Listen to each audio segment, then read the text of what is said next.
Everybody, welcome back tonight to another episode of The Pigsty.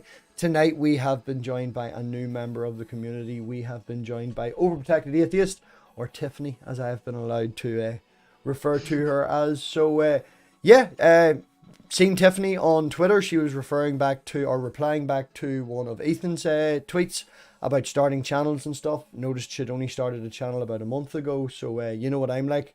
I'll just jump in, I'll grab them, and I'll make them come on stream so we can all figure out who they are and get to know them. So, Tiffany, if you want to go on ahead and just give, who are you and a wee synopsis about your channel. Yeah, I'm Tiffany, Overprotected Atheist on YouTube, and I left the church about 4 years ago, and I really wanted to help people who also wanted to leave the church, but didn't quite know how to do that. So I started a blog 4 years ago, and I ended up stopping after a year because nobody was reading it. But after the last 3 years, I decided that I was going to try YouTube and see if I would be better at that. So Well, it's nothing to do with being better at it or anything like that. I'm sure that your blog will have the same information that you're going to be putting out here. The thing about it is people are fickle. We like entertainment. We like to see something on screen, something that me and Dave have said to a few people as well. Like, just having a video out, audio is great, but having something nice to look at and visually nice to look at really does help. Why is my chat fucking so goddamn tiny? Font settings, move that up. So Tiffany, thanks for coming. Welcome. And what made you, we'll dive straight in. Usually what I do is my very first question is what brought you to the internet. So, what brought you to YouTube, which you've explained. So we will start with what made you leave the church, or what did it brought you to the point of leaving the church then? So 4 years ago, my husband came to me and he said that he wasn't a believer anymore. And I had like a Christian crisis where I was just like, what am I going to do? Like, is this going to break up our family or what? And then I got this brilliant idea that I was going to prove it to him that Christianity was true. So you pulled a Lee Strobel on him. Yeah. So yeah, I actually started reading like Lee Strobel books and other apologist books, and I was like, I'm gonna find as much evidence as possible and lay it out for him and bring him back. And I started reading like the academic books, and it just my whole world just changed because it wasn't what I thought it was. And so I ended up leaving like a year after he did. So But at least you are together now. Nothing came from it, nothing bad came from it. And at the end of the day, we're all going to say that, welcome to the dark side. The problem is, as you said to me, as we were talking beforehand, is whenever you do leave the church and you lose that, you lose a community. Yes. And something that we have here, something that we strive to do here, is bring in all strays and ways and all the, come on in and join. We can all be lonely together, and in doing that, we've got our own community here. Like, and out of the channels and stuff that you were coming across, is there anyone in the community that you first came across that dragged you in? I don't know. I've been watching a lot of atheist stuff for the last 3 years on YouTube, so, and just seeing like what they can do for people, because they were a big help for me when I first started coming out to people and being like, I'm not gonna follow this religion anymore. So I guess I just wanted to be that person for somebody else if they really needed it.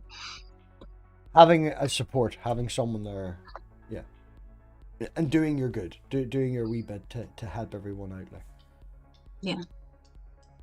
Well, you'll find in the community here, there's an awful lot of us that are here for the same sort of goals. There's an awful lot of us here that have started and do what we do to try and help other people, to try and normalize atheism as well. And I'm over in the UK, so it's not as bad over here, but especially in America and in other places as well, it's very difficult to come out as an atheist. It's very difficult to have that stance and put that across. Manda, my lovely girlfriend who's just turned up grumbling in the chat, she moved to fucking Georgia, and she got followed home. Yeah, she got followed home whenever she started an atheist group. These sort of things should not be happening. Yeah. How do you find it where you live? I live, it's pretty mixed because I live like right outside of a big city, but the city that I live right outside of is very secular. So I'm not as, I don't know, I'm not around as many like church people and stuff as I was like if I went back south or So any of you, that. I think being on the West Coast helps too because I feel like the West Coast is very more secular than did you move the other then? parts. Did you move then after leaving the church? Oh no, I'm still in the same place that I was that I grew, well, close to where I grew up. So yeah, It was not as bad as the south, but it yeah. still does exist. Like, Um, have you found anything on any of the community here, or anything that you want to steal an idea from? Have you any ideas for your channel other than edited videos, possibly live or doing any other things, or what's the direction you're hoping to take the channel like? Other than helping people, because unfortunately trying to help somebody when you're just there in the background, nobody notices you. You have to fucking yeah. do this shit and come out and make a fool out of yourself, you know. But is there anything that any direction you're hoping to take it? Um, I think right now just making videos about me leaving is kind of what I want to do, and then if I find something else that I might want to do, I could change it up. But I think I have a lot of ideas just about helping people who have been in the church. And I know a lot of people have come and talked to me and said like my personal stories have helped them see like I'm not alone and there's other people out there just like me. So Well, you do. You have a quite a big following on Twitter. You've well over 1,000 subscribers now on Twitter. Like, would you find that people would reach out to you via DMs and things like that, and you could make connections that way? Like, oh yeah, this week especially, I think it really kicked up this last week where I was getting DMs from people all over the place and they were just wanting to chat and I chatted with them and it's incredible to hear their stories and they tell you how they like your story and how you connect with them in that way. So was your husband as big into the Christianity as yourself would have been, or was he always sort of meh? I think for a while he really he tried to believe in it, but I think he's one of those people that has been skeptical his whole life and it just eventually came to a head when he was at the end of our 20s. So Well, that's something that people do get asked. I get asked this within this last week. From a Christian, was like the whole idea when we come across with these questions is like, well, would you want heaven to exist? Would you want? And at the end of the day, like, don't get me wrong, it would be nice. It would be nice to have that. yeah, We all sort of, I wouldn't say everybody does, like, but it would be nice to know that you're going to go meet your family afterward. It'd be nice to have that, and there's just no fucking proof of it at all, really. yeah. Question Dave sent me there is big. Some of the YouTubers that you have been watching over the last couple of years. Have you any that stand out in your mind? I like Paulogia and Shannon Q. The first ones I actually started watching was Seth Andrews because I read his book when I was starting to research stuff and Yeah. figure out what Christianity really was. And so I watched him. And then Hannah and Jake, I got hooked on them for a while too. Their 'Cause they video reviews are fantastic. oh yeah, I love them. So yeah, those are kind of the main people I was looking at in the beginning. And yeah. Yeah, no, Hannah and Jake, I got hooked on them for a while. I did the entire playlist of their video reviews. They're just funny. They're just funny. Like, they're a funny Yeah. connection of people that go together, and the reviews are very, very good. Paul G, I like the way he goes into his analytical sort of, this is it. There's a book for this. Would you like it? That's in Yes. the description. Go and get it. Make your own choices and things like that. There, Shannon's very good for her working on the mind and how and sort of the yes. epistemology of TV's going to switch off.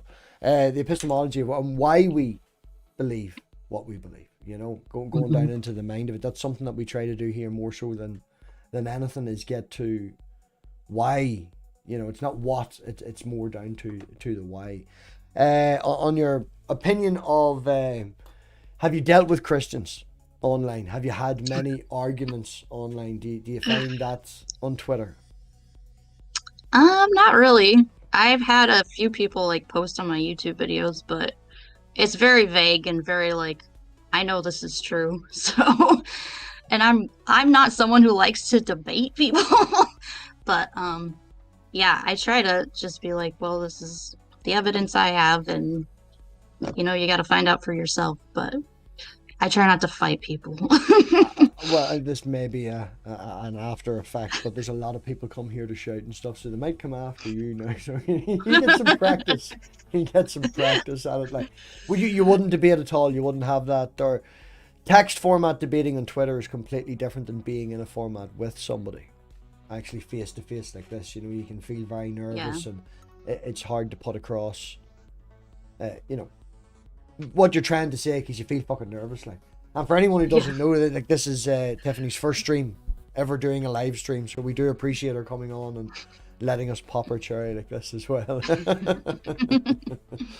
Whenever you were doing your research and you were going through it and your faith, was there one thing that sort of helped give you a wee nudge over the edge, like a final straw, so to say, for losing your faith? Yeah, there was a verse in Matthew about Jesus saying he was going to come back before the disciples died. And as soon as I read that, I was like shocked, because like the way the apologetics people lay it out, they're just like, oh, this just means the generation when Jesus comes back. And I just looked at the verse and I'm like, that's not what that says. Like, to me, it was a failed prophecy, and I'm just like, this doesn't make any sense. And then I deep dived into like prophecies and finding out that a lot of them were just crafted to make Jesus something, the narrative that they wanted. So trying to explain that to people, like you've seen it now. Once you read that was like the straw of the back, that was it. So looking back at everything else then after that, you can see that different point. I find trying to make that connection for people, for Christians, when I'm having that conversation, it's very difficult to tell them that. You need to come to the realization. Like, I'm sure your husband and yourself had a few conversations, and other people would be like, can you not see this? This is the way it is, this, that, and the other. But it took you discovering it for yourself to actually, go across it. As what is it? We can't be convinced of what we believe. We don't have a choice in it. We must be convinced of it personally to ourselves. And I find that's very, very difficult when we're talking to Christians. Say, you don't really fight that much on Twitter, but if big following and you don't fight, I find that very difficult to believe. You should follow Dave. You should follow Dave. Dave does not argue with anybody on Twitter at all. Well, if you're feeling up to it, Dave will be having his quiz now in the next couple of weeks as well. A nice wee networking tool. Not to put Dave down. is digging a hole now. I'm just going to stop. Dave's quiz. It's good on a Tuesday. Okay. Definitely come across Dave's on a quiz on a Tuesday. Has anybody anything in the chat that they would like to ask? Overprotected Atheist. Oh, and your link, if anyone could put. There you go. Ox, brilliant mods. Very, very good mods here in the channel. Is there anything that you found that has made you happier? I know that we sort of touched on the community, and you said, I think in one of our messages or something I seen on Twitter, that you're finding this community has really, really helped. Yeah, I haven't had anything like this in almost 4 years, and especially with Corona and everything going on, there's just not a lot of like getting out and meeting people and stuff. So I think that's another big reason why I might have started the channel, because I could have that community around me. Yeah, I've never seen you on Twitter. You've got a channel. I'm gonna have you on. YouTube's good.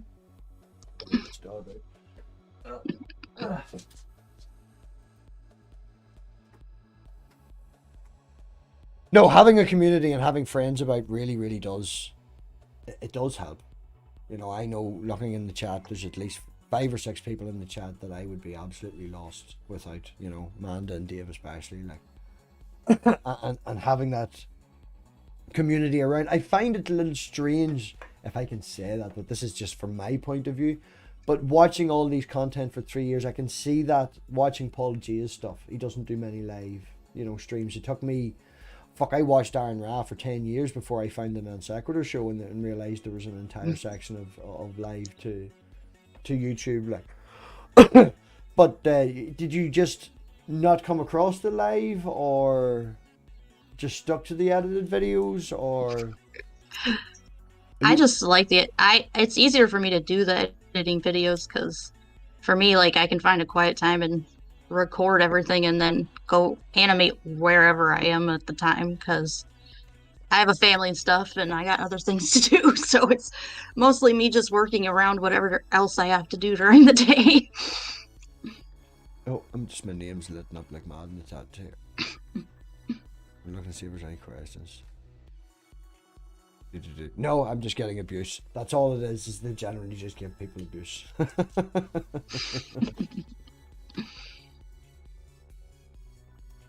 So you say you have a family. It's just yourself and your husband. Do you have any kids or anything like that as well? We have 2 kids, so. And would you have raised them, of the age that they would have experienced the Christianity? If you don't mind me asking and talking about this. Yeah. They did go to church when they were younger, but after I left, we stopped having them go to church. So, but they're at the age now where they're getting more skeptical, and we're teaching them, like, you need to have evidence to back up anything you believe. And I mean, we've told them, like, if you want to be a Christian, that is totally your thing, but you need to have good evidence to be a Christian. Don't just go with your friends or whatever. So I think that's really important for at least my family. This is the way we want to go. Like, I personal experience, the daughter is on paper as a Catholic, her mother's a Catholic, her granny would be, and I would say, an actual Catholic, rosemary beside the bed and stuff like that. And, but it is about raising them with that idea of critical thinking.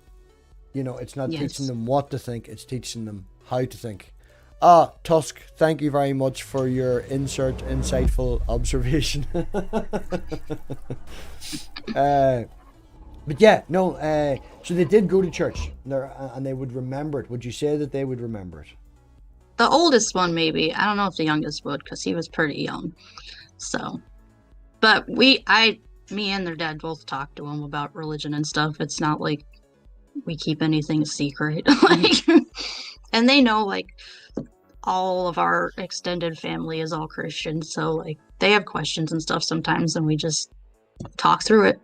My wee girl at the moment, she's just turned 4, and I will, if I find out the motherfucker that told her that ghosts exist, I will fucking kill them. I swear to God, because at night she's afraid to go to sleep.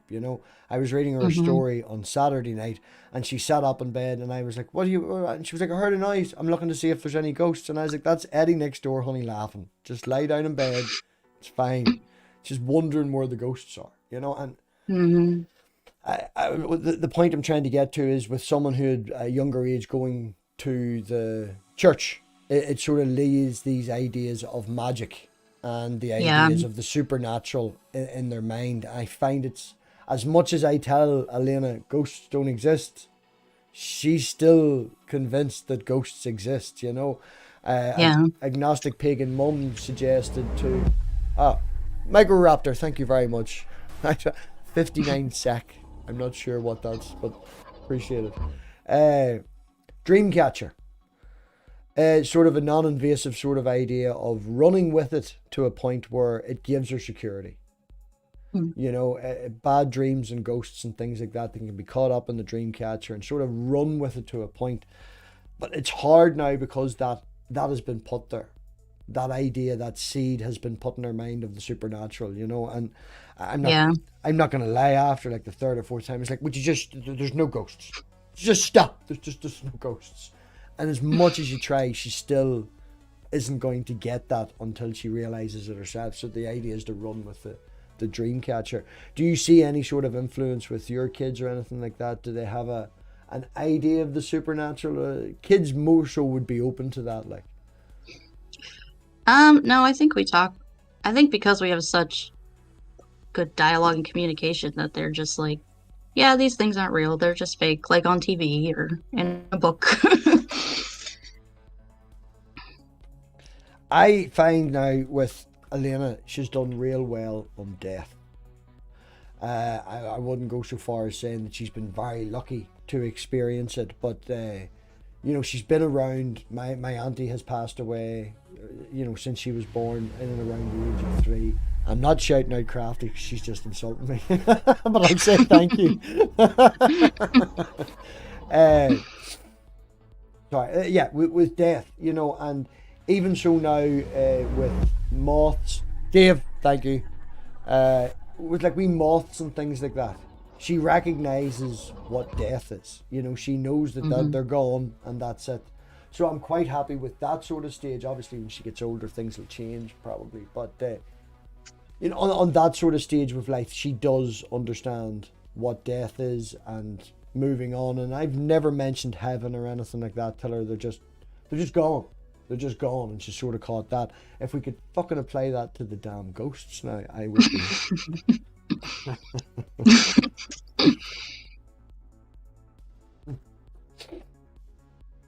So you've just the 2 kids? Yes.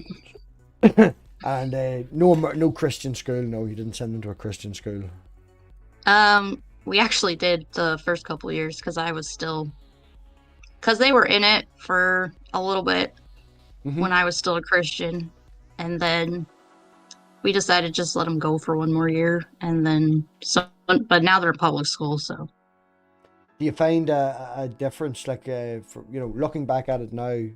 I know some Christian schools can get better ratings and stuff because obviously they can get better funding. You know, more money goes towards better education and stuff. So I'm not going to harm anyone or hold anything against them for sending them to a Christian school. If the Christian school is the better school, send your kids to the fucking best school available. Like. But do you notice, looking back at it now, they were like, oh, that Christian school did that a wee bit, where the public school wouldn't, or, you know, it's don't count apples and oranges, it's like counting Bibles and things like that. Was there anything like that you noticed moving from a Christian school to a more secular school? I think the public school is just more open about everything, because like when they were in private school, it was very like American. I don't know, like, you are American, be proud to be American, like, read your Bible. And they didn't get into, like, I don't know, the public school there now, they get into more like, you know, race issues and justice issues and things like that, and they get a whole broad spectrum of just different cultures and stuff too. Because when I went to private school, it was the same thing. It was like, it's all whitewashed. Everything's whitewashed, and it's all focused on what the Bible says, and they turn it into that somehow, and they turn it in, and you have to just do what they say. So but very conservative sort of Christian idea. Yeah, but yeah, the public school is I actually like listening to when they're doing their schoolwork, because they're learning a lot more about different cultures and stuff, and I very much appreciate that. Yeah, that's something that I like with Elena. There's one particular show that she watched, and I was watching it the other day with her, and that is something that they pointed out was lots of different colors of skin.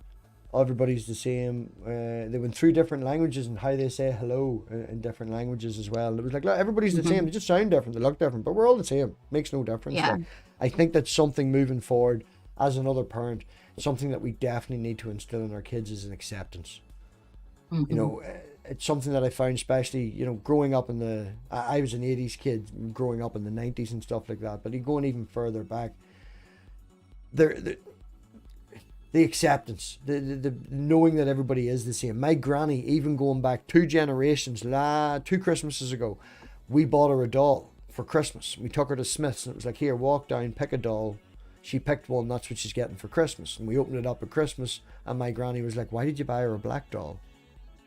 Like, I bought her a fucking doll. Like, it's just a doll. It's the one she wanted, you know, and it's, she didn't see colour of skin. She just seen Queenie. That's what she's called her. She called her Queenie. That's Queenie sits in the pram. Good big sized doll. She loves the fucking thing. Like, but that's the point I'm trying to make, is moving forward. And I find that if anyone's moved out of the Christianity, now that you're in the secular sort of community, and as you can see going forward, even in the school, the fact that making that choice, you know, you can still have Christians and people who want to send their kids to whatever school, like, but the fact that you've made that choice coming out of the Christianity is good for your kids. You know, it's good for society as a whole and better. Having more people that think a wider range, having more people acceptant of who everybody is. Especially now with what's going on, we have an awful lot of trans rights at the minute and things like that there. I mean, it's right at the top of the table. Hopefully when our kids get to that certain age, everybody will be just equal.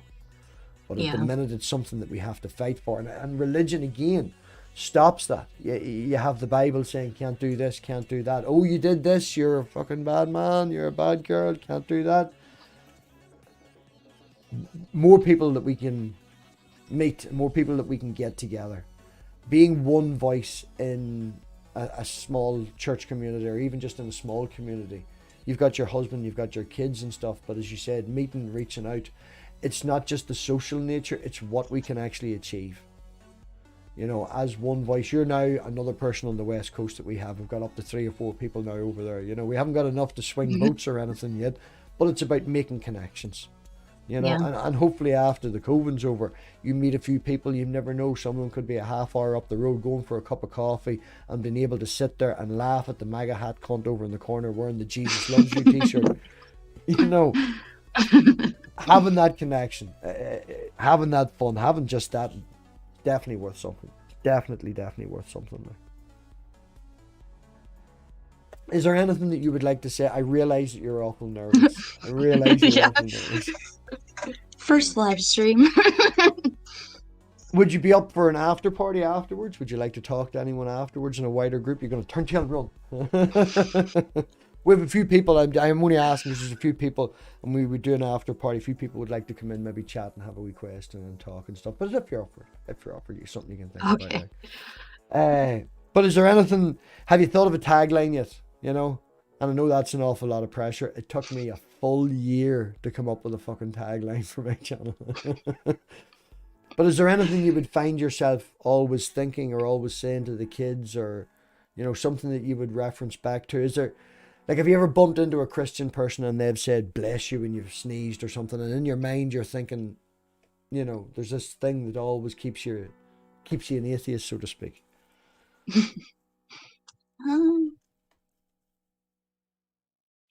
I don't know.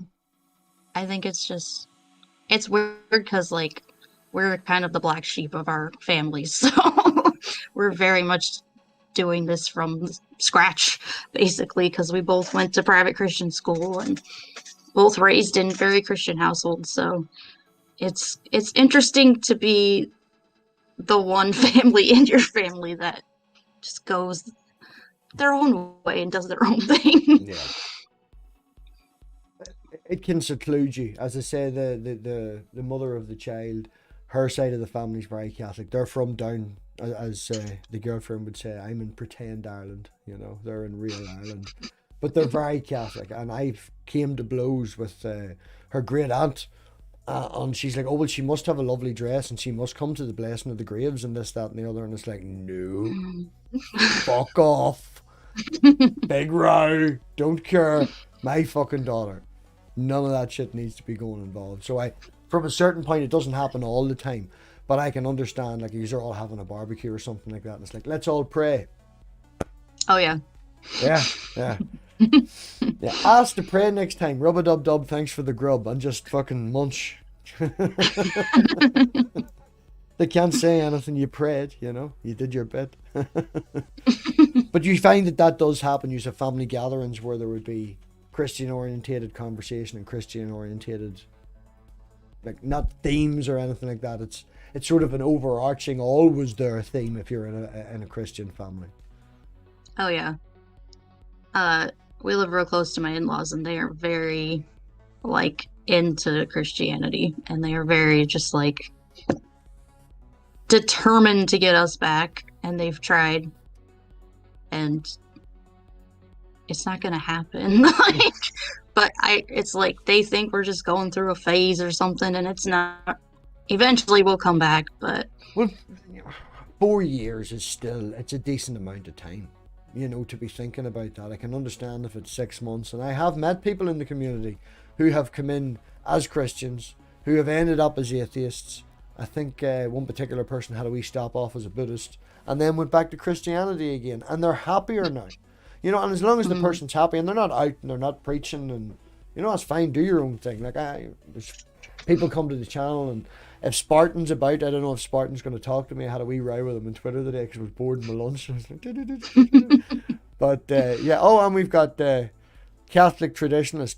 Catholic Traditionalist, I have a man looking to debate you. So if you will send me a message on Discord, I do have a man that is willing to debate you. So he said pre-subs, bring them on, not a bother. So do text me on Discord. And you're not coming into an interview that I'm having with someone. That's just not happening. So move on. Yeah, see, these are the nice people that check out OverProtected Atheist. Clues in their name. At least they'll come in, they'll comment, you know. Comments help the algorithm. You'll keep going. It's all fun, like. But it's practice. It's one thing that I find is practice. If you can come online and you can shout and scream at an absolute stranger, it makes it easier to have the conversations with your in-laws. They're obviously not accepting, and they're trying to strive to get you back. What about your own parents? Are they, your own family, are they trying to drag you back in as well?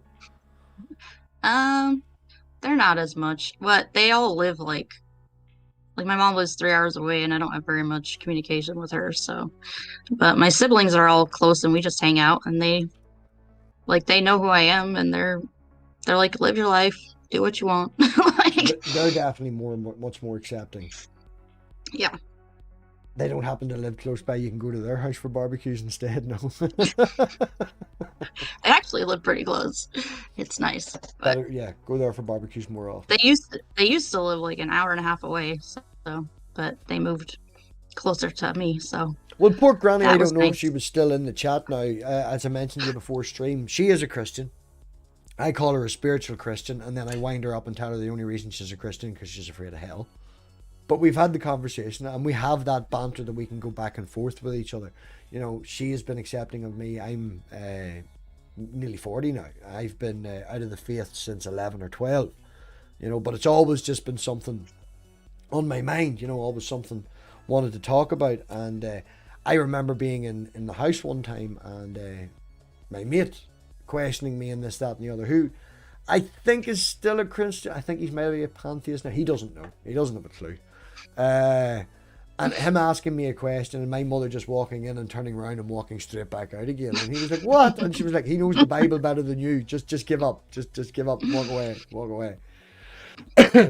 So it does feel that there's an awful lot more that we have to learn, an awful lot more that we would have to, even though the burden of proof is on them to get down to an argument term and a debate term and things like that. God exists, prove it. They don't see that as a burden of proof. You know, they don't feel the burden of proof. It's upon you to try and justify, because especially in America, it's an acceptance. It's very hard to even accept that God doesn't exist. You know, a lot of Christians I would talk to would seem to think that you're a Christian or you're an anti-theist, but you always accept that God exists. The idea, even getting to that point where God doesn't exist, seems ludicrous to someone. You find that, yeah? Oh, yeah. The guy I worked with today, I'm gonna mess up an exact quote, but it was like we were talking about the Bible because of Spartan's Apocalypse Here had mentioned on the internet, on Twitter, doing a "What is the Bible?" and the Bible is undeniable proof that Jesus existed. And I was like, it's a book of claims. And it's getting past that stage because people have so much personal distance, cognitive bias, all these fucking big fucking words where they just blank shit out and ignore it. Get the dog. So would you find that your family just more so the in-laws family, when you're having these conversations with them and they're trying to convert you back again, do you come up a lot of brick walls? I think Yeah, I think it's very Rick Wally because yeah, they are like mega people who like to like study the Bible and stuff, but they only study it from like the Christian viewpoint. So to them, like there's tons of evidence because they've looked at all these things and all Yeah. these books and all these apologists, and yeah, that's how it is every time. And it's weird because I have given them like books to read and they said they read them, but they don't believe those books, like the academic books. So I'm just like, okay, like Because yeah, it's the enemy. It's the enemy. It's somebody. It's like propaganda. They would see it as propaganda more so than actual evidence. Like as a joke, whenever me and Spartan were doing that thing today, I was just like, you know what? I'm just going to go neener. And did a gift, and that was it. And he was like, no, come back and we'll talk. Come back and we'll talk. But it does feel like that sometimes, you know, and especially with family members. It's difficult if they're not accepting, because they're your goddamn family. You yeah, don't want to not talk to your family. You know, your mother or your cousin or whoever has been there. If you're talking to them now at this stage of your life, they've been there for you at some stage. They've been there for you for a period of time. You want to maintain that friendship. You want to maintain that relationship that's going on. And as much as they're trying to drag you back, it's difficult seeing them where it is. You know? Again, in America, I guarantee you they're proud, and they tell you who they voted for.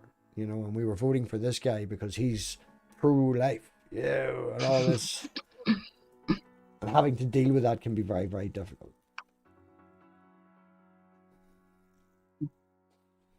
So, has anybody any questions? I know I said you have had 20 minutes to think of any. The chat is lively enough. We've had 32 people watching tonight, which is great. I really appreciate everybody coming. Like, and definitely for yourself, Tiffany. I know this has been difficult for you. yeah. But if anybody has anything that they would like to ask Tiffany or any, I think Dave sent me a message. Dave wanted to know, is it okay to ask, or do you want to share what state you are in? I think I'll just keep that There you go, Dave. quiet. No, that's best. That's it. Yeah. That's it. No, if you don't want to share, you don't want to share. A lot of stalkers in the community, especially Dave. That's maybe why.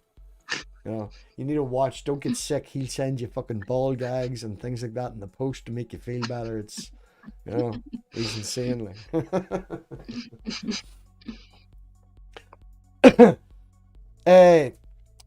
In real life, do you have?